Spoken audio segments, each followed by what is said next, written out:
Sí, sí, sí, sí. Probando, probando. Uno, dos, tres, uno, dos, tres. Testing, testing, one, two, three, one, two, three. Testing. Muy bien. Vamos a la palabra entonces. Ya conoce nuestros servicios. Sabe que nos reunimos miércoles 7 de la tarde. Los jueves, recuerde que tenemos ruta 832. Ya estamos en últimas semanas. Y como le explicaba el domingo, no queremos volver a abrir hasta que tengamos al menos 15 personas anotadas. Así que anótese ahí con Carito, con la hermana Carolina, aunque ya lo haya tomado, aunque lo vaya a volver a tomar, anótese ahí con Carito. Y en cuanto tengamos 15 personas, reiniciamos. Vamos a terminar este ciclo. Nos restan mañana y dos más, dos sesiones más. Y nos tomaremos 1 o 2 semanas de descanso. Y si ya tenemos las 15 personas anotadas, reiniciamos inmediatamente. Y luego viernes 7:30, Hombres de Reino, no se lo pierda. Ya ve que el viernes pasado tuvimos bastante convocatoria. Hasta llegó gente que andaba por ahí perdida, que no sabía dónde estaba, pero llegaron el viernes, así que no se lo pierda. 7:30. Domingo 11 de la mañana. Y martes de mujeres, 6 de la tarde, también se pone muy bonito, muy padre. No deje de asistir. Y ahora sí vamos a la palabra y vamos a orar porque estamos estudiando, leyendo, revisando segunda de Samuel. Señor, te damos gracias por tu palabra, por estos principios de reino que hoy nos vas a mostrar. Te damos gracias, Señor, porque por medio de tu palabra tú nos das dirección y sabemos que en todo momento, Señor, tú estás buscando que cada uno de nosotros podamos crecer y convertirnos en hacedores de tu palabra. Te damos ya gracias en el poderoso nombre de Jesús. Amén. Pues vamos en el capítulo 7. En este capítulo 7, y bueno, vamos a leer también el 8, vamos a ver en estos dos capítulos el establecimiento de un gobierno con base en el Señor. Un verdadero gobierno que el Señor está respaldando, un gobierno que ahora sí David está estableciendo de acuerdo a la voluntad de Dios, de acuerdo a cómo el Señor le está dirigiendo para que sea establecido. Y vamos a empezar a ver cómo un líder terrenal que somete sus planes a Dios, todas sus decisiones y toda su autoridad, cuando está sometida a un orden divino, es algo que va a florecer, es algo que va a rendir fruto y es algo que va a beneficiar muchísimo a la gente. ¿Por qué? Porque todas las decisiones y todos los planes están sometidos al Rey de Reyes y es un gobierno de Dios, un gobierno establecido por Dios. Así que inicia este capítulo 7 diciendo, y aconteció que cuando ya el rey habitaba en su casa, después que Jehová le había dado reposo de todos sus enemigos en derredor, ahí nos detenemos brevemente, porque por fin podemos ver a David ya establecido finalmente como rey y ahora finalmente puede tomarse un descanso. Tenemos que recordar que David fue ungido cuando tenía aproximadamente 15 años y fue objeto de persecución por parte de Saúl. Y se calcula que también esa persecución duró, pues casi desde que David fue ungido. Entonces estamos hablando de alrededor de 15 años que David fue perseguido. ¿Y cómo lo sabemos? Porque David empezó a gobernar en Hebrón cuando tenía 30 años. Es un dato que la misma escritura ya nos ha dado. Entonces, por eso le calculamos alrededor de 15 años de persecución, ¿verdad? El pobre David. Y se la pasaba, obviamente, a salto de mata, como decimos en la actualidad. Y pues realmente no podía tener un descanso total y completo, porque siempre estaba pensando en cómo estar cubierto, cómo estar protegido, cómo estar resguardado. Entonces, este descanso que ahora tiene David no es un accidente, es parte de ese fruto que ahora está recibiendo por parte del reino de Dios, porque el Señor le ha dado la victoria. Pero también vamos a ver que en estos momentos de mayor estabilidad y comodidad para David es cuando el carácter de líder también se pone a prueba. Porque aunque ya estaba en descanso, tampoco no estaba totalmente libre de que el Señor lo pudiera poner a prueba. Y dijo el rey, versículo 2, al profeta Natán: mira, ahora yo habito en casa de cedro y el arca de Dios está entre cortinas.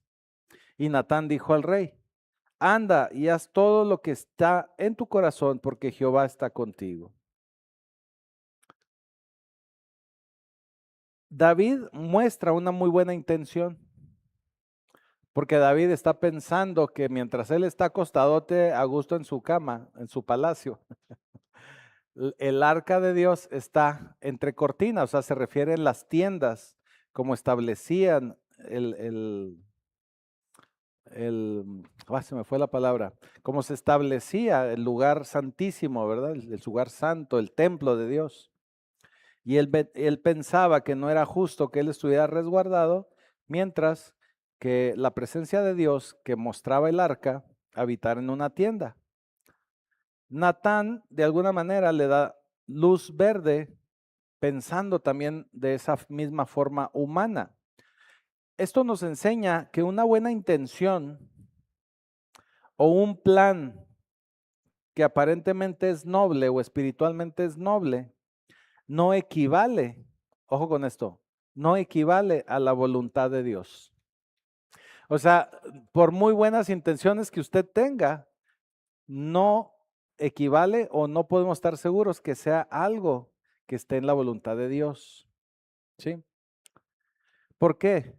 Porque inclusive este tipo de decisiones deben de tener y tienen que tener una aprobación divina. O sea, David estaba pensando de una manera humana que cómo era posible que él estuviera descansando mientras el arca estaba atrás de cortinas, por decirlo así.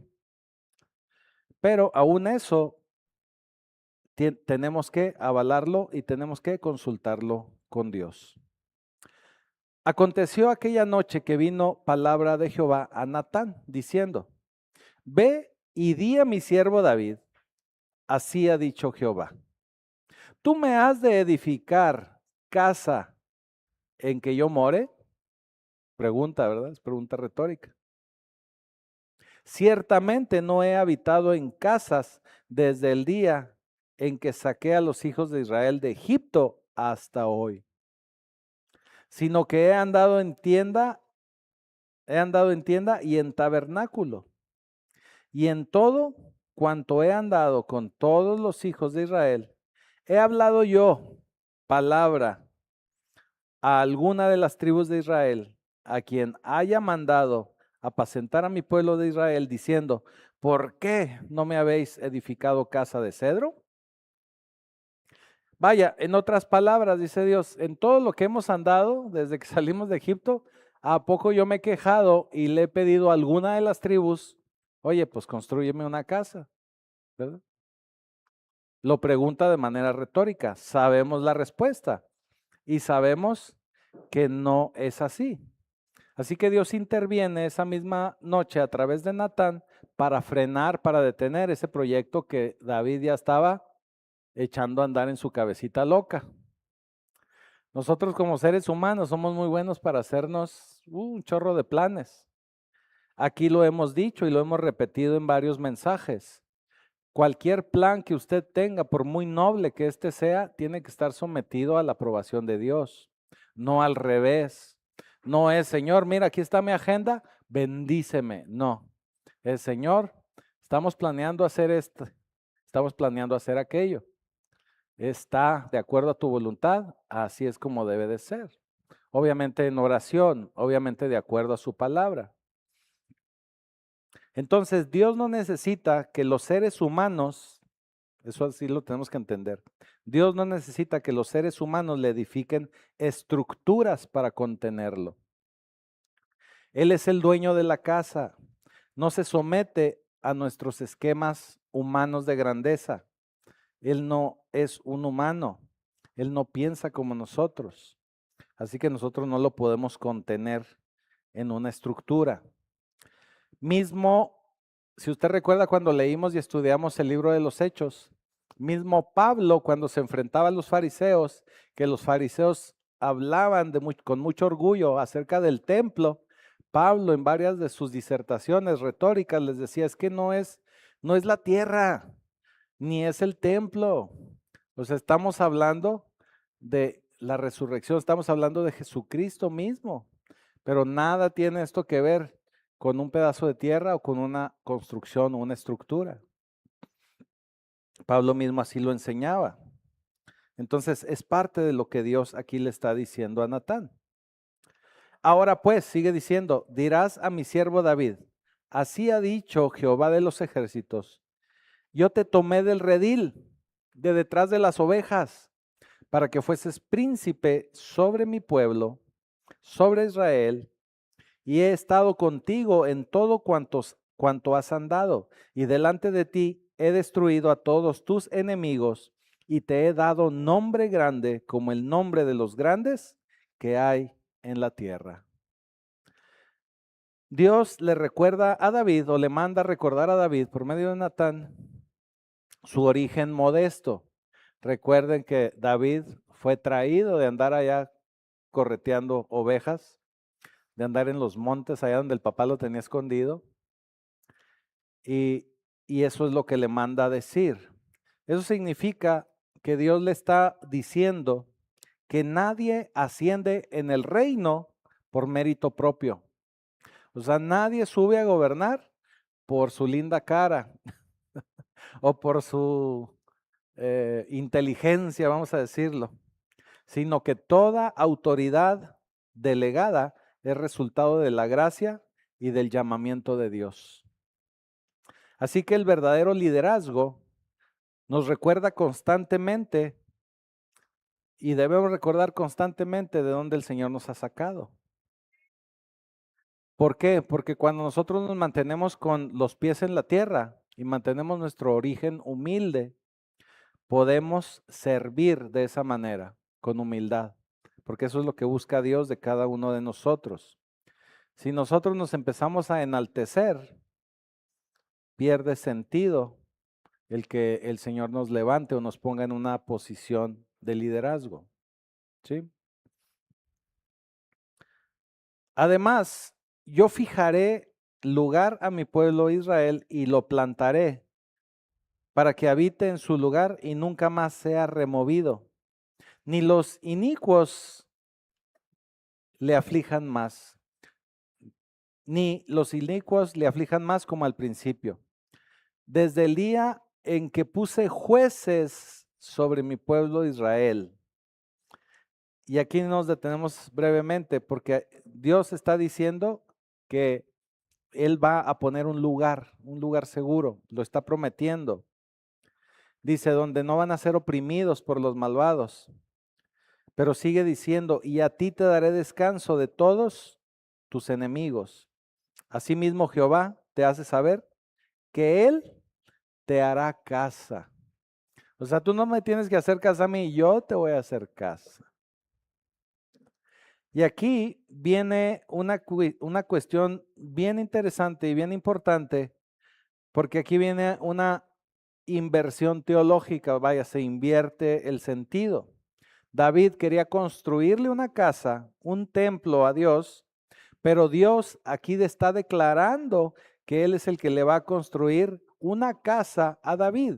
Nos está hablando de esta dinastía que iba a ser establecida por medio de David. Nos está hablando de esta promesa de pacto que Dios estaba estableciendo, que iba a establecer con David. Eso es lo que nos está diciendo en esta porción y es lo que el Señor le está mandando decir a David. Porque sigue diciendo, y cuando tus días sean cumplidos y duermas con tus padres, yo levantaré después de ti a uno de tu linaje, el cual procederá de tus entrañas, y afirmaré tu reino. Aquí le está haciendo pacto el Señor y le está haciendo una promesa a David. Esto se le conoce teológicamente como el pacto davínico, o sea, el pacto con David, el pacto que establece con David, ¿sí? Porque aquí le está diciendo que Dios le va a levantar descendencia. Y sigue diciendo, el cual procederá tus engaños y afirmaré tu reino, su reino. Él edificará casa a mi nombre y yo afirmaré para siempre el trono de su reino. Yo le seré a él padre y él me será a mí hijo. Y si él hiciere mal, yo le castigaré con vara de hombres y con azotes de hijo de hombres. Pero mi misericordia no se apartará de él como la aparté de Saúl, al cual quité de delante de ti.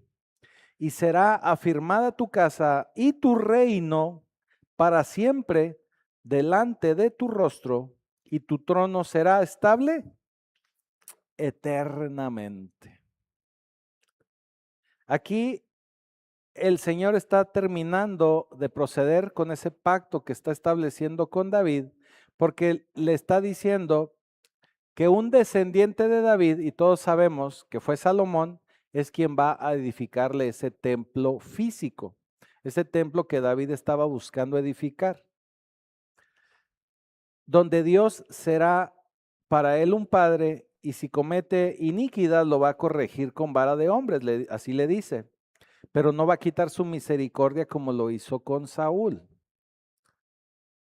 Y en el versículo 16, este es uno de esos pasajes más hermosos proféticos donde se establece este pacto en el Antiguo Testamento, porque Salomón cumple con este pacto, vamos a decirlo de manera parcial y temporal, pero la promesa de un trono eterno o de un trono para siempre, pues claro que apunta directamente a Jesucristo, apunta directamente al Mesías. Si usted recuerda en el Nuevo Testamento, por eso mucha gente le gritaba a Jesucristo, hijo de David, porque al reconocerlo como heredero del trono, como el Mesías, lo estaban reconociendo esta profecía y le decían, hijo de David. Sí, podemos ir brevemente a Lucas capítulo primero, Lucas 1, versículo 32, versículo 32 y 33. Dice así, Lucas 1:32, este será grande y será llamado Hijo del Altísimo.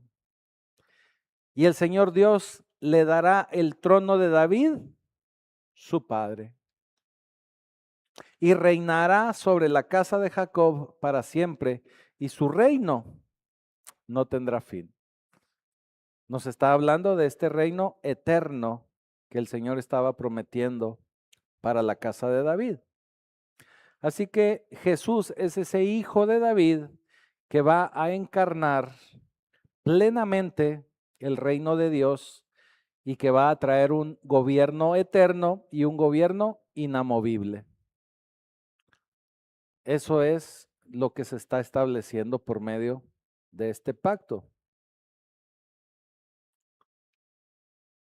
Y sigue diciendo, conforme a todas estas palabras y conforme a esta visión, así habló Natán a David. Natán le comunica esto a David. Y entró el rey David y se puso delante de Jehová y dijo,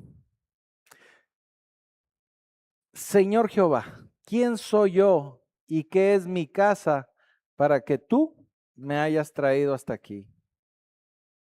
David se sienta en la presencia de Dios con una actitud de adoración y la gracia soberana que recibía David de parte de Dios, pues no le genera ningún tipo de arrogancia. ¿A qué me refiero? Que David no tuvo ningún empacho, que aunque ya era rey, aunque ya se sentía con todas las de la ley para gobernar y ser el rey de todas las tribus, él nunca se envaneció, sino que fue en reverencia, en plan de adoración, buscando a Dios y sin buscar nada extra se puso ahí en humillación delante del Señor. Y le dice, ¿quién soy yo? ¿Quién soy yo para qué? Para que reciba esto de parte tuya. Y aún te ha parecido poco esto, Señor Jehová, sigue diciendo David, pues también has hablado de la casa de tu siervo en lo porvenir, o sea, también me has profetizado. Así como procede el hombre, Señor Jehová. ¿Y qué más puede añadir David hablando contigo? Pues tú conoces a tu siervo, Señor Jehová.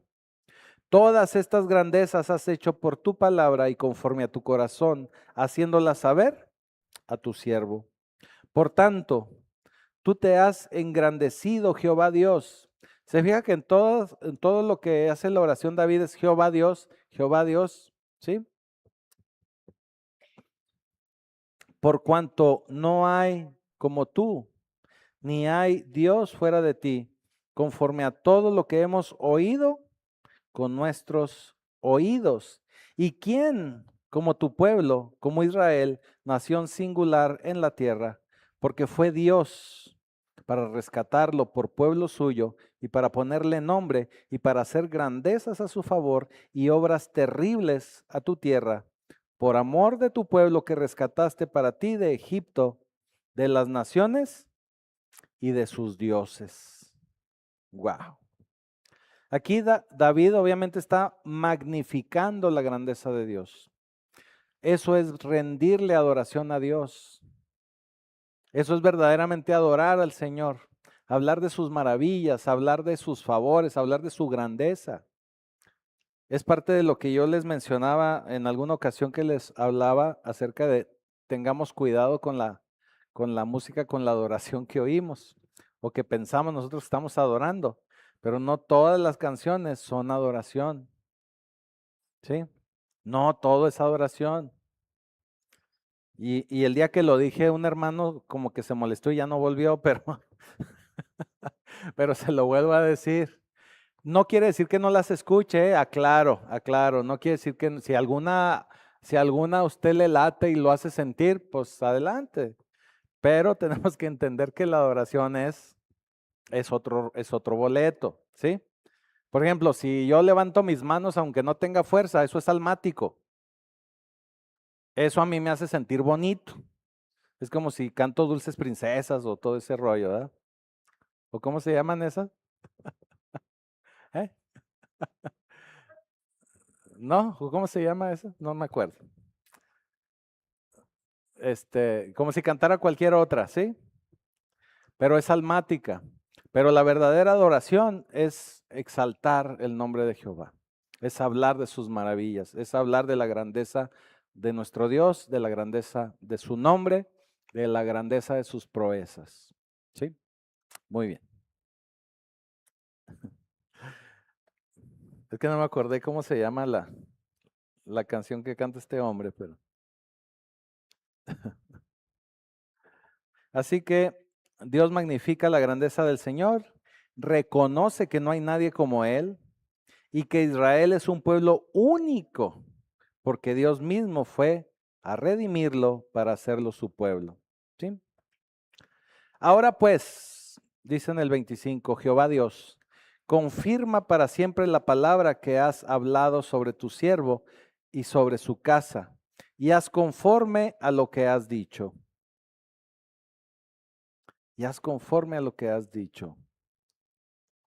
Que sea engrandecido tu nombre para siempre y se diga, Jehová de los ejércitos es Dios sobre Israel, y que la casa de tu siervo David sea firme delante de ti. Porque tú, Jehová de los ejércitos, Dios de Israel, revelaste al oído de tu siervo diciendo, yo te edificaré casa. Por esto tu siervo ha hallado en su corazón valor para hacer delante de ti esta súplica. Ahora pues, Jehová Dios, tú eres Dios y tus palabras son verdad, y tú has prometido este bien a tu siervo. Ten ahora a bien bendecir la casa de tu siervo para que permanezca perpetuamente delante de ti, porque tú, Jehová Dios, lo has dicho, y con tu bendición será bendita la casa de tu siervo para siempre.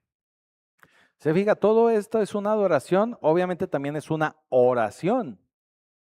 David ora afirmando la promesa recién recibida, porque le dice varias veces, ahora pues, ¿sí? Jehová Dios, confirma tu palabra.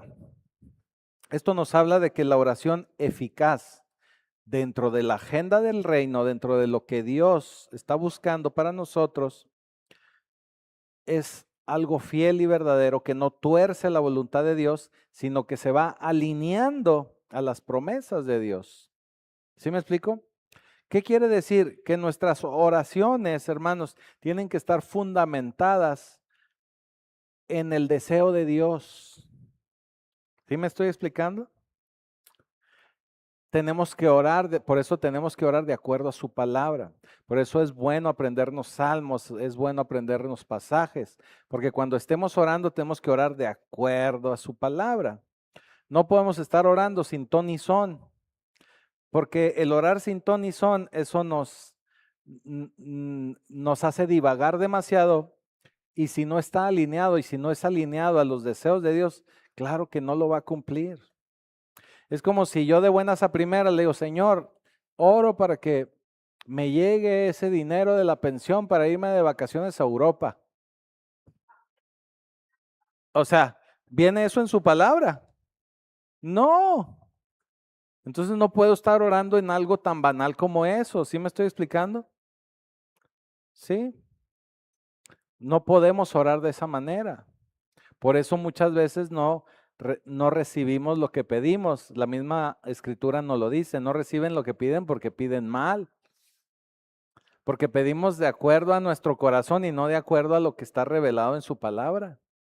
Aquí David, toda la oración que hace, si usted se da cuenta, ora de acuerdo a la palabra que ya Dios le había dado, de acuerdo a la profecía que recibió por parte de Dios por medio de Natán, y ora afirmándolo no solamente a él, sino al pueblo de Israel.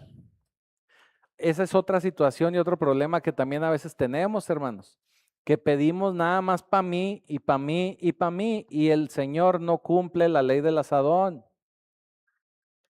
¿Sí me estoy explicando? Si usted está orando porque el Señor, dame, bendíceme, ayúdame, nomás de asadón, el Señor no le va a dar. Pero si usted le dice, Señor, bendíceme porque necesito bendecir a más gente, porque necesito ayudar aquí, necesito ayudar a tu iglesia, necesito bendecir a tal persona, a tal hermano, a tal comunidad, muy probablemente eso va a agradar más al corazón de Dios. Porque acuérdese que Dios no nos da para que usted se convierta en un tinaco rotoplas, donde usted esté acumulando y acumulando, acumulando. Usted tiene que ser una manguera de bendición. Por eso desde el primer pacto que establece con Abraham le dice, por medio de ti van a ser benditas todas las naciones. O sea, no te voy a bendecir nada más a ti o no te estoy haciendo pacto contigo, nomás para bendecirte a ti, mi chavo. Es para que por medio de ti se beneficie más gente. ¿Sí? Esa es una regla del reino de los cielos, del reino de Dios. Por eso una oración eficaz dentro de la agenda de Dios va a alinearse con las promesas de Dios. Y David fundamenta su petición en lo que Dios ya le ha declarado. Haz conforme lo que has dicho, le dice David. O sea, dame y cumple conforme a lo que tú has dicho. No lo que yo quiero. No, porque oye, yo te quiero hacer un templo bien bonito y no, eso está en mi corazón, pero no era algo que Dios estuviera esperando. Así que orar con autoridad es reclamar en fe aquello que el rey ya prometió por medio de su palabra. ¿Sí? Se lo repito. Orar con autoridad es reclamar en fe aquello que Dios mismo o el rey ya prometió en su palabra. Por eso es importante conocer de la palabra de Dios. Es bien interesante porque aunque nos decimos o nos dicen evangélicos, la mayoría de la gente no lee los evangelios. Pareciera una contradicción, pero no la lee. Ciertamente recibimos más palabra que a lo mejor vamos a compararlo así, ¿verdad? Y no por comparación, pero que a lo mejor un católico. Pero aún así no leemos lo suficiente como para afianzarnos en la palabra. Por eso Cristo mismo nos dice, el que permanece en mí, por eso tenemos que permanecer en Él. Y Él es la verdad, ¿sí? Y la verdad es la palabra de Dios. Entonces tenemos que permanecer en la palabra de Dios. Habitar, ¿se acuerda? También lo hemos visto así en algunos mensajes, prédicas. Usted tiene que habitar en el Señor. Es algo bien importante que tenemos que hacer. Esto nos lleva al capítulo 8.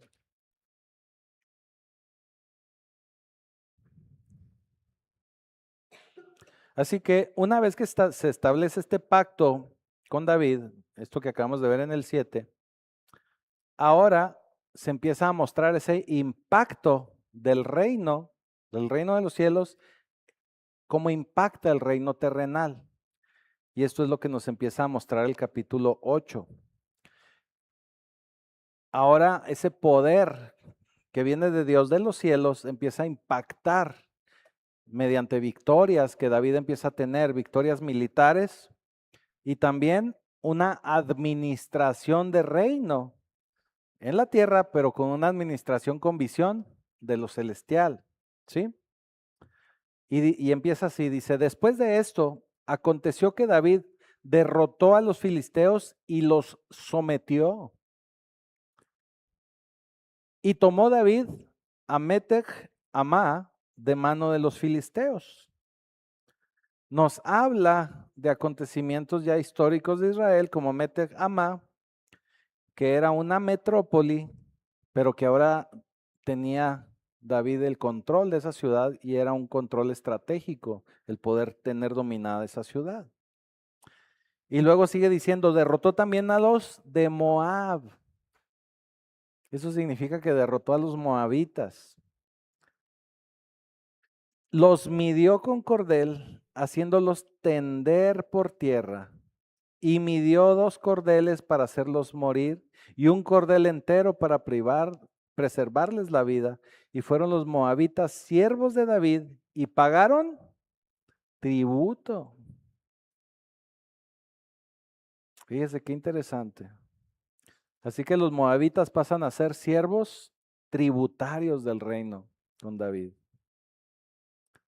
Versículo 3. Asimismo, derrotó a David a Hadad Eser, hijo de Rehob, rey de Soba, al ir a recuperar su territorio al río Éufrates.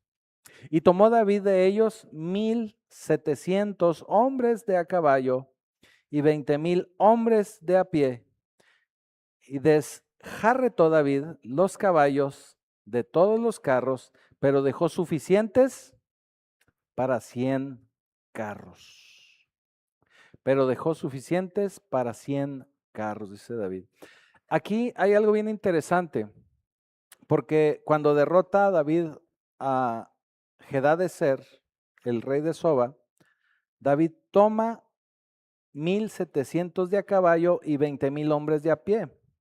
Pero dice, y desjarretó David los los caballos de todos los carros, reservando de ellos para 100 carros. Esto nos muestra algo que nos dice Deuteronomio 17:16. A ver si me lo pueden poner por ahí. Deuteronomio 17:16.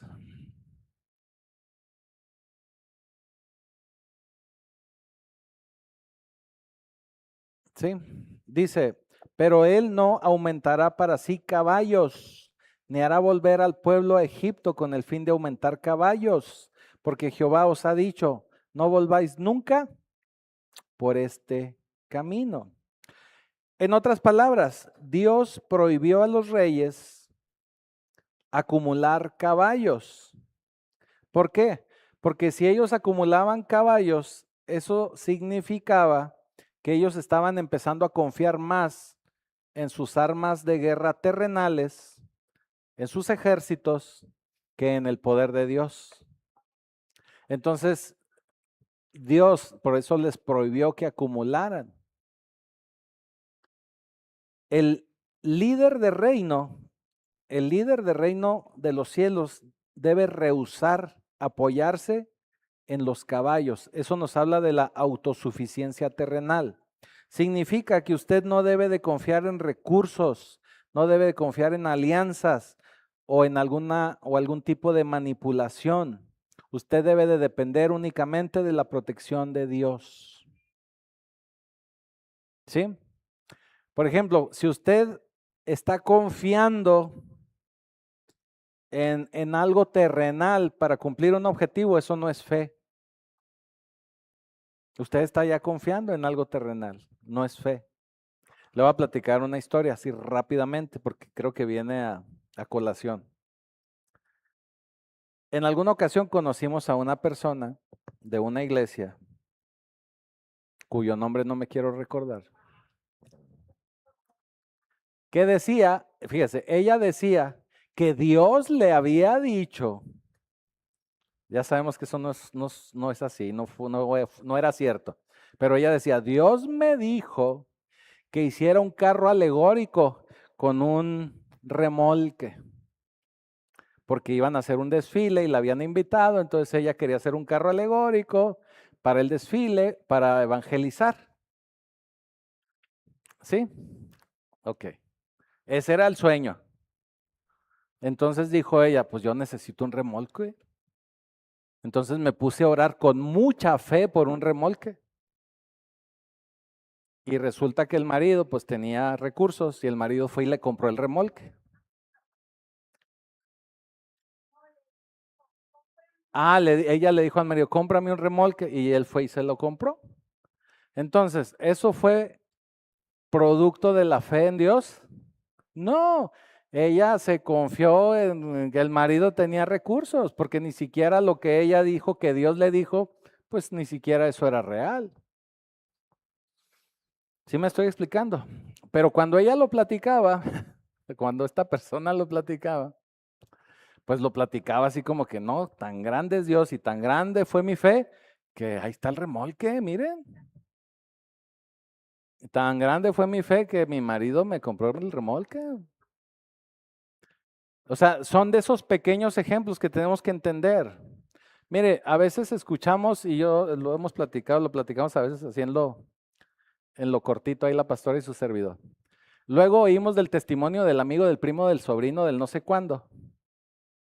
Pero dice uno, caray, como que algo no me cuadra de ese testimonio. Pero muy pocas veces hay gente que pueda dar testimonio real, así en cortito, de que a mí me pasó y fue así. ¿Sí me explico? Siempre todo el mundo anda platicando el testimonio del primo, del amigo, y normalmente son testimonios muy escandalosos y muy raros que dicen, no, no puede ser. Cuando no conoce uno la palabra, pues puede ser que diga, caray, no, sí, qué bárbaro, ¿eh? Wow. Pero cuando ya entiende más de la palabra, dice, no, no es cierto, no puede ser. Entonces son ese tipo de cosas, ¿eh? Entonces hay que tener cuidado. Bueno, me regreso, perdón. Perdón por la pausa. Y vinieron, dice, y vinieron los sirios de Damasco para dar ayuda a Hadad-ezer, rey de Soba, y David hirió de los sirios 22,000 hombres. Wow, 22,000 hombres. Puso luego David guarnición en Siria de Damasco, y los sirios fueron hechos siervos de David, sujetos a tributo. Y Jehová dio la victoria a David por donde quiera que fue. Y tomó David los escudos de oro que traían los siervos de Hadad-ezer y los llevó a Jerusalén. Asimismo, de Beta y de Berotai, ciudades de Hadad-ezer, tomó el rey David gran cantidad de bronce. Así que los sirios de Damasco intentan ayudar a Hadad-ezer, pero David también los derrota. David coloca guarniciones en Damasco y toma los escudos de oro y una gran cantidad de bronce. Entonces, fíjese qué interesante, porque está derrotando esos ejércitos, pero al mismo tiempo el Señor le está proveyendo recursos al mismo reino. ¿Sí? Pero todas las derrotas y todo lo que el Señor hacía era porque Dios le daba la victoria. Esto lo tenemos que recalcar. Ahí lo dice en el versículo 6. En la segunda parte del versículo 6 dice, y Jehová dio la victoria a David por donde quiera que fue. Entonces la victoria no era de David, sino que Dios mismo le estaba entregando la victoria a David. ¿Se fija? Esto es bien importante y bien interesante porque eso evita que David se envaneciera o que David pensara que él era la última Coca-Cola del desierto ahí de Israel, ¿verdad? Así es como nosotros tenemos que actuar, así es como nosotros tenemos que manejarnos, entendiendo que las victorias como creyentes no provienen de una destreza personal, o sea, no son porque usted sea muy buen orador o tenga muy linda cara, no, no, no, no, es porque el Señor le está dando ese favor, es porque el Señor busca estar en una presencia constante, porque tenemos que entender que todos nosotros nos manejamos sobre una soberanía divina. O sea, todo lo que hacemos, todo lo que realizamos y todas las acciones que estamos realizando, aunque pensemos que fueron ideas nuestras, es porque el Señor en su soberanía nos está permitiendo que así sea. ¿Sí? Él permite que así sea. Por eso también esto lo hemos hablado una y otra vez. Usted como hijo de Dios no puede decir que fue suerte. Porque cuando habla y dice, ay, híjole, qué buena suerte, usted no está considerando a Dios en un Dios soberano, un Dios que tiene el control de todo. Entonces, si usted dice, ay, qué suerte, ¿significa que Dios no tiene control? ¿Significa que puede haber cosas que escapan del control de Dios? ¿Sí nos damos cuenta? Eso significa que no estamos considerando la soberanía de Dios. Entonces, si usted todavía de repente se le sale que qué suerte y qué suertudo, quítelo de su vocabulario. Porque no existe la suerte, todo está bajo el control de Dios. Eso es uno de los principios básicos del Dios que tenemos, que es un Dios soberano. Nada escapa de su voluntad, nada escapa de su propósito. Aun y cuando nosotros nos equivocamos, metemos la pata, damos vuelta donde no debemos, Él como un GPS nos vuelve a redirigir, nos vuelve a reacomodar. Sí, sí le ha pasado que va con el GPS buscando una dirección y luego de repente da la vuelta equivocada y el GPS dice, es por acá. Eso mismo hace Dios. Por eso, confiando en su soberanía, aún las cosas malas, dice la Escritura, son para bien para los que amamos al Señor. Porque aún y esas pequeñas equivocaciones o descuidos son cosas que Dios permite para volvernos a redirigir, reenfocar y también educar. ¿Sí? Entonces, todas las pequeñas o grandes victorias que usted pueda tener provienen de Dios. Entonces, oyendo Toi, rey de Hamat, que David había derrotado a todo el ejército de Hadadezer, envió Toi a Joram, su hijo, al rey David, para saludarle pacíficamente y para bendecirle. Y yo cuando leo esto digo, es que el miedo no anda en burro, ¿verdad? Porque había peleado con Hadadezer y lo había vencido, porque Toi era enemigo de Hadadezer. Entonces, Si es enemigo de mi enemigo, pues es mi amigo. Y Joram llevaba en su mano utensilios de plata, de oro y de bronce, los cuales el rey David dedicó a Jehová, con la plata y el oro que habían dedicado de todas las naciones que había sometido. Aquí él recibe presentes, David recibe presentes de Toi, el rey Toi, que lo lleva a su hijo Joram, que le llevan estos regalos para felicitar, ¿verdad? O para agradecer a David. Pero David no acumula, si se da cuenta, no acumula riqueza. O sea, y lo vuelvo a recalcar porque es un ejemplo que todos debemos de seguir en ese aspecto. O sea, cuando Dios nos da un beneficio como este, no es para acumular, hermanos. Por eso le digo, no tenemos que tener mentalidad de tinaco rotoplas. ¿Sí? Porque eso hace que fluya más. Cuando usted recibe y da, fluye y fluye y fluye. Pero si usted se enfoca en retener, contener y dame más porque necesito más porque este año me voy a Europa, no va a funcionar. Se va a detener el chorro, se va a bloquear, se va a secar el río, se va a secar la fuente. ¿Sí? Y un poquito de esto le voy a hablar el domingo, porque tenemos que entender que Dios es la fuente de donde recibimos todo lo que recibimos. El domingo le voy a hablar más acerca de esto, pero tenemos que entender eso, porque si usted se enfoca en estar buscando la provisión y más y más y más, el Señor le va a cerrar la llave, porque Dios lo que quiere es tenerlo usted en una relación, no que usted se enfoque en tener un ídolo, que ese ídolo puede ser el dinero, puede ser el trabajo, puede ser muchas cosas, simplemente el tener más. Mire, es bien curioso, pero la gente entre más tiene, es bien interesante que se vuelven más avaros. O sea, no en todos los casos, no podemos generalizar, pero algo que sí, y la otra vez también lo comentaba con la pastora porque vimos por ahí algo. Y le digo, mira, los que tienen o que creen que tienen mucho, se vuelven avaros. O sea, es bien interesante. Es bien interesante ver ese fenómeno. ¿Mm? Ok. Entonces, todo recurso, algo que tenemos que entender, todo recurso obtenido bajo el dominio del reino de Dios debe ser consagrado al Señor. ¿Sí? ¿Por qué? Porque nosotros tenemos que entender que somos mayordomos, hermanos.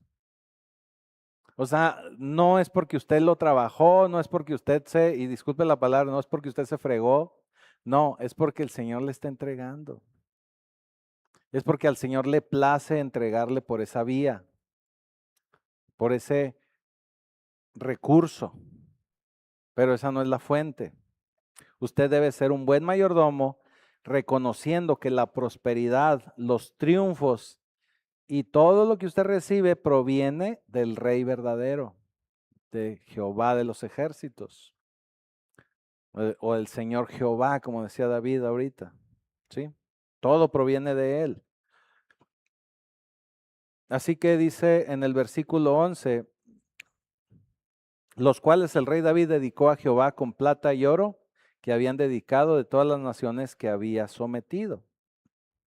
De los sirios, de los moabitas, de los amonitas, de los filisteos, los amalecitas y del botín de Hadadezer, hijo de Rehob, rey de Soba.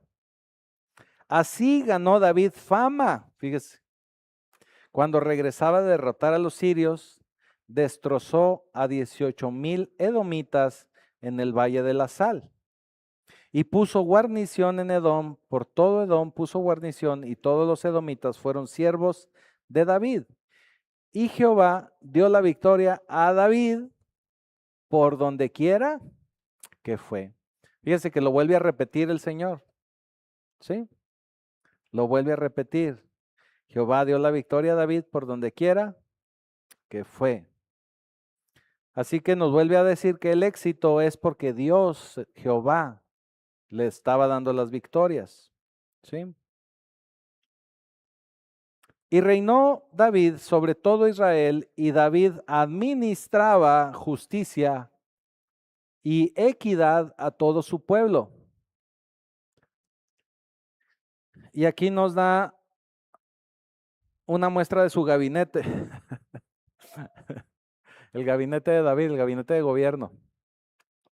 Y reinó David sobre todo Israel, y David administraba justicia y equidad a todo su pueblo. Joab, hijo de Sarvia, era general de su ejército, o sea, él era el secretario del ejército y marina y fuerza aérea. Sí.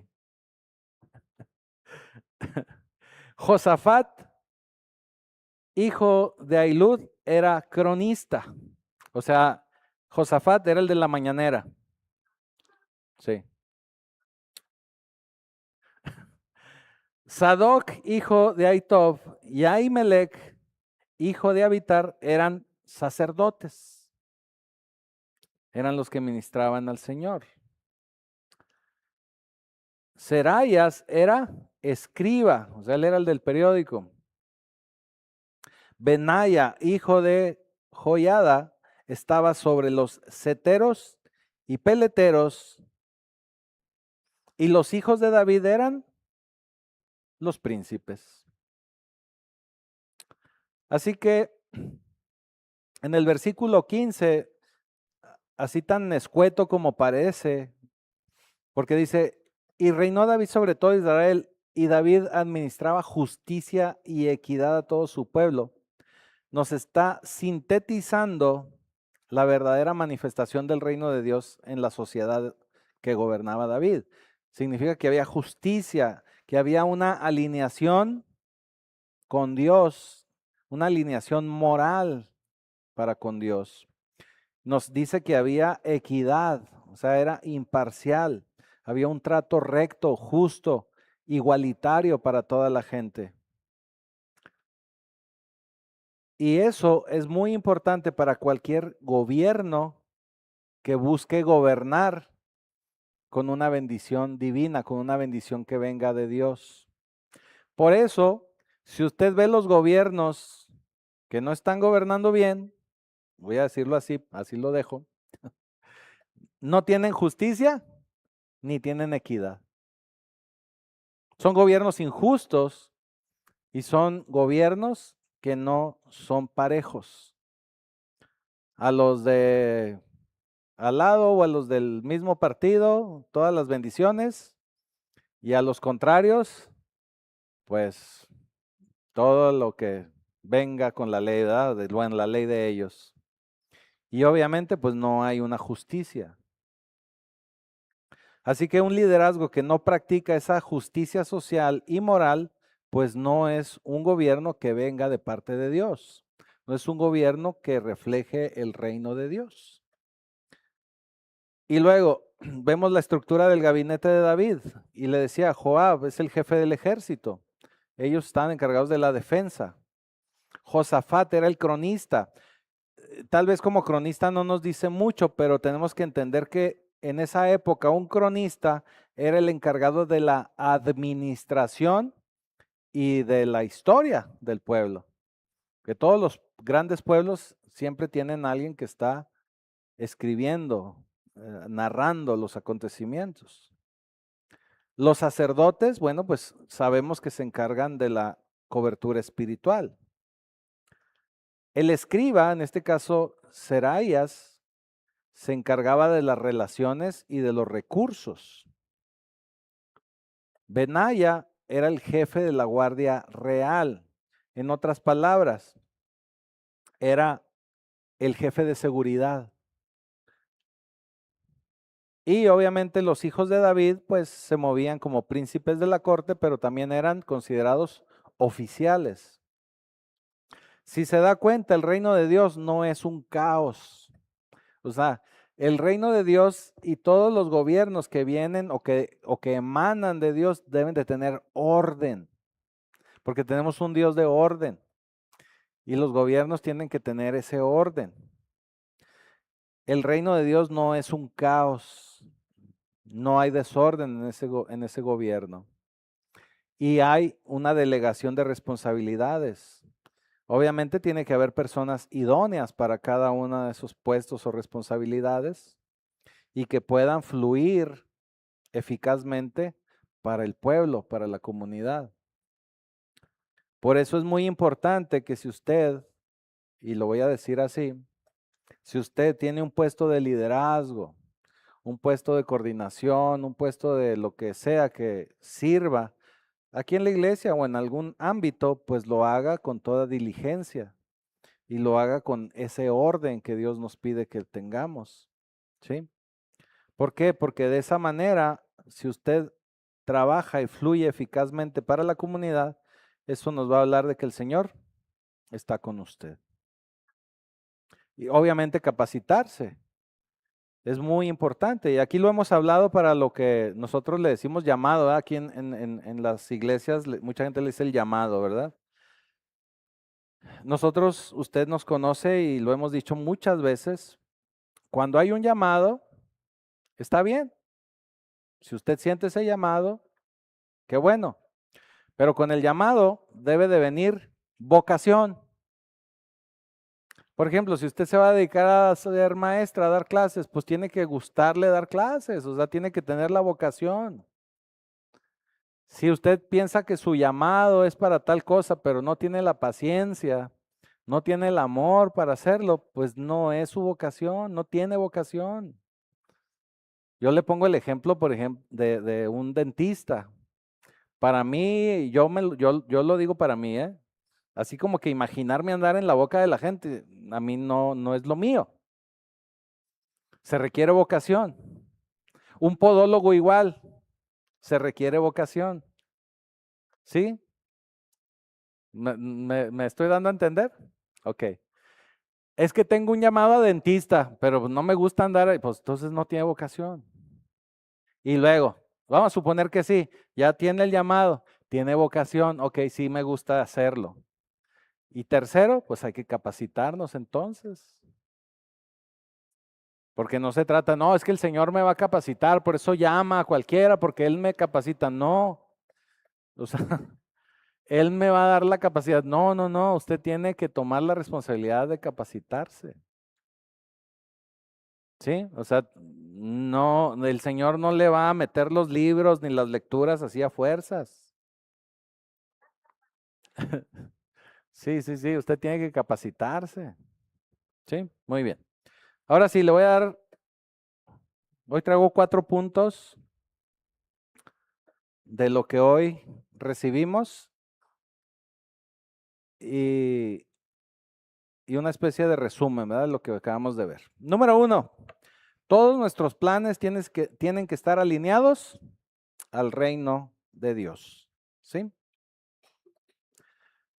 ¿Por qué? Porque vimos en 2 de Samuel 7 que Dios no se amolda a nuestras intenciones, sino que nosotros debemos de consultar su palabra para poder movernos de acuerdo a su soberanía, de acuerdo a lo que Él nos dice, no al revés. Ahorita lo vimos con toda claridad. No es venir, Señor, bendice este plan que tengo, esta idea estupenda que tengo, bendícela. No es así. La idea estupenda tiene que venir de Él y usted ya es el que va a ejecutar. ¿Sí? Número 2, tenemos que descansar en el pacto de Dios. Nuestra seguridad no depende de nuestro esfuerzo humano, sino de la fidelidad que debemos de tenerle a Dios. ¿Sí? Por eso tenemos que mantenernos en ese pacto con el Señor, en esa relación con el Señor. Número 3, tenemos que reconocer la fuente de nuestras victorias. Cuando nosotros tenemos un éxito, cuando nosotros tenemos algo que festejar, no es por mi propio esfuerzo, sino que el Señor me permitió lograrlo. Por eso, la misma escritura en el Nuevo Testamento dice que todo lo que hagamos sea para la gloria de Dios. ¿Se fija? O sea, ahí se embona. O sea, si va a comer, está comiendo para la gloria de Dios. Si va a cantar, es para la gloria de Dios. Si va a hacer lo que vaya a hacer, es para la gloria de Dios. Entonces, cualquier éxito que usted tenga, cualquier victoria que usted obtenga, no es por un esfuerzo propio personal, sino es para darle la gloria a Dios. Por eso, por muletilla, mucha gente dice gracias a Dios, pero se fijan, la gente dice siempre gracias a Dios. ¿Cómo estás? Bien, gracias a Dios, pero ni somos conscientes de lo que estamos diciendo. O sea, sí, qué bueno, y sí hay que darle las gracias a Dios. ¿Sí? Número 4, tenemos que vivir en justicia y equidad. El propósito de Dios para bendecirnos no es un beneficio que busquemos nosotros de una manera egocéntrica, sino que tenemos que capacitarnos, ahorita lo decía la pastora, tenemos que capacitarnos para poder hacer y ejecutar y establecer esa justicia. Tenemos que buscar el orden y tenemos que buscar siempre bendición a nuestro alrededor. ¿Sí? Así que siempre busque vivir en justicia y en igualdad, en equidad. ¿Sí? Muy bien. Ahora sí, póngase de pie, vamos a orar y quedamos despedidos.